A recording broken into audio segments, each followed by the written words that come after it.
Hello, good day and welcome to my vlog. We're on the seafront. I live in Spain, so I get the chance to go to the sea all the time. As you can see, oh dear, can't see because of the sun. There's the land, and you can hear the little trickles of waves behind me against the rocks.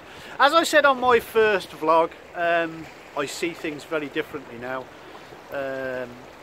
You know, when you've had something as nasty as what I and many others have got, you look at trees in a different way, you look at the sea in a different way. In fact, I'm actually looking down here now and seeing a swirl around the rock with the water. Actually, I'm going to go down and just show you because I find it very interesting. See if we can see it. Yeah, just there. You see the swirl? I just find it fascinating. In fact, I'm going to turn around that way so you can see. No, I'm not. I'm going to turn around because I can't see. So basically, I just want to show people. You know, I want to teach people. I want people not to be afraid.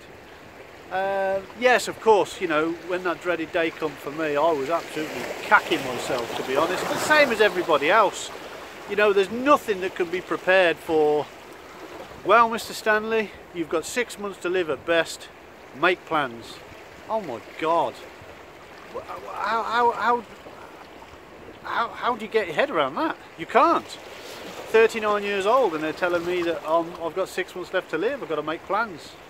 It's not something I wanted to hear. Not something I want to be part of, to be honest. And in fact, as a martial artist and a boxer for many years, I never thought it would happen to me. I was too tough for all that, but obviously it happens to anybody. So what I wanted to do is get down to how it started, really, and you know, the signs. So what happened is 2011 I had a major operation to repair my wrist from fight damage, and have an operation on my knee, both at the same time. It all went wrong. They ended up pumping my chest on the table and all sorts. It was just horrendous. From then on, I just didn't seem to get better. I always seemed to be ill for some amount of time. I was getting chest infections, upset tummy, you know, coughs and colds, stupid stuff, until in the end I was getting really bad chest pains. Well, they put it down to the consultants, or the doctors, sorry, put it down to me having nerve damage from the operation that went terribly wrong, which is understandable. Now, it wasn't really consistent with what it was. So what was happening is I was getting chest pains on my left side, underneath my diaphragm, and it was really weird, to the point where, you know, I was going into the hospital, going into the doctors, you know, for quite some time. And even on Christmas 2012, I went into the hospital and said, there's something really wrong. I'm in A&E now. Something's really wrong. Check me out. And they just passed the book and everything was all okay. Don't worry about it. You know, go and enjoy Christmas, blah, blah, blah. Well, actually, just a few months later, the dreaded thing, I was diagnosed. But leading up to that, I've never been not able to work. I've never been too ill to work. I've always worked, no matter what.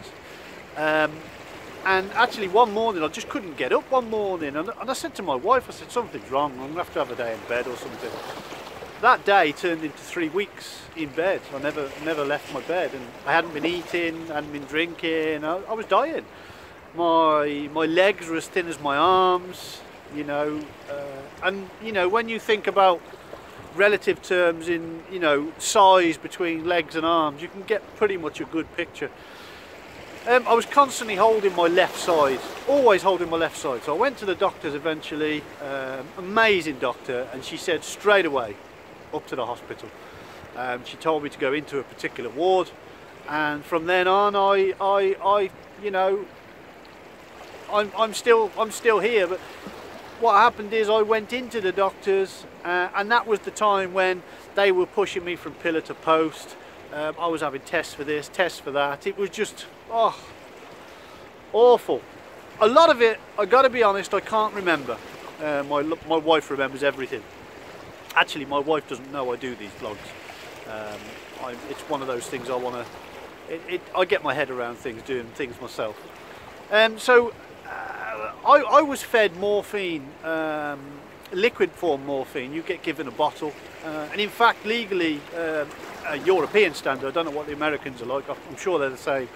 You're only allowed to have 150 millilitres per 24 hours.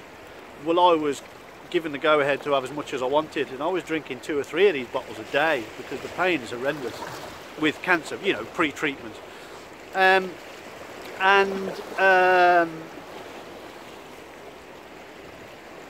Sorry for the pause. I was looking at that swirl again. And you know, I can't really remember much about it, but I was in a hospital for some amount of time, and then all of a sudden they said they can't do nothing for me. You know, you've got this horrible Hodgkin's lymphoma, we only treat a few a year, there's nothing we can do at all. Make plans. And that's horrible, horrible.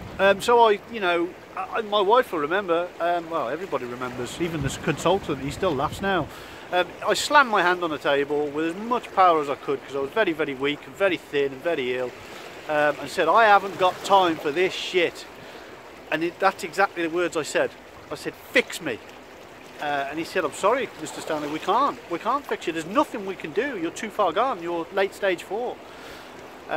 Anyway, I was in a hospital and I wouldn't give up. I just wouldn't give up. I tried to get up. I tried to walk around the room. You know, I was in a neutropenic ward all on my own. I tried forcing myself to eat. I just couldn't. There was nothing I could do.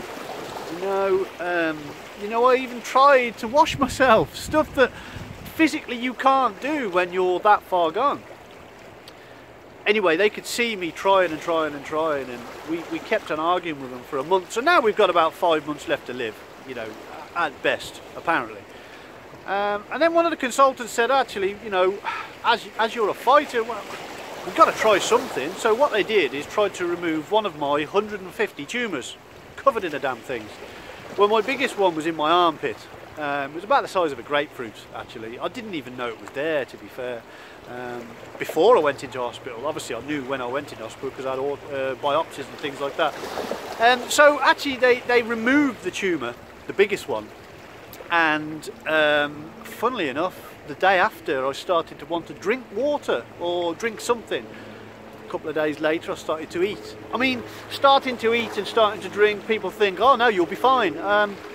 Actually, the amount you eat and the amount you drink is ridiculous. I mean, an egg cup full, you know, you're still feeling really horrible and you're struggling to take it in, you're struggling to eat or drink that amount. And because your body just physically won't let you. Anyway, I built myself up, and then they started putting steroids in me, and then they said, right, as you're progressing, we are going to give you this treatment. There is a treatment out there for you. It is incurable, your cancer, but let's see if we can prolong it for a little more. So with that, a couple of months went by, and I built myself up, I built my weight up, and I started to feel, you know, a bit better, you know. And I even said to my consultant, I said, I'm not being funny, Doc. I said, is there any chance it's gone? And he just laughed at me and he said, this is the calm before the storm, Mr. Stanley. He said, it's definitely not gone. He said, but well done. He said, you keep that positivity. And that's what I've done pretty much, to be honest. And you know, I've gone through my chemo and I've had all the chemo and I've been very ill. In other video blogs, I'm going to tell you all about the chemo and what to expect, what not to expect, how it makes you feel. And you know, I'm not going to paint a picture for anybody. I should tell the truth for everybody. You know, there's people out there that are doing vlogs similar and they're painting a bit of picture and, you know, making it all pretty and lovely. And I'm not that sort of person. I'm going to tell you the truth, and that's it. Okay, so listen, thanks for watching. Don't forget to like and subscribe. You know, share the vlogs for other people, because there's many, you know, even people I went to school with, you know, have got wives have got cancer and they're dying of cancer and things like that. And there's a few tips and tricks that I do to prevent it, and I've got an incurable cancer, and I'm not even supposed to be here. I'm writing the book apparently on my Hodgkin's lymphoma. So all I want to say is, listen, let's share the love between us. Show everybody, like and subscribe, tell everybody about it. In my next video, I shall dive in a little bit more and tell you a few more things. I may be along the beachfront, maybe in the mountains over there. But we'll see. But anyway, thanks. Really appreciate you all watching. Thank you very much, and stay safe.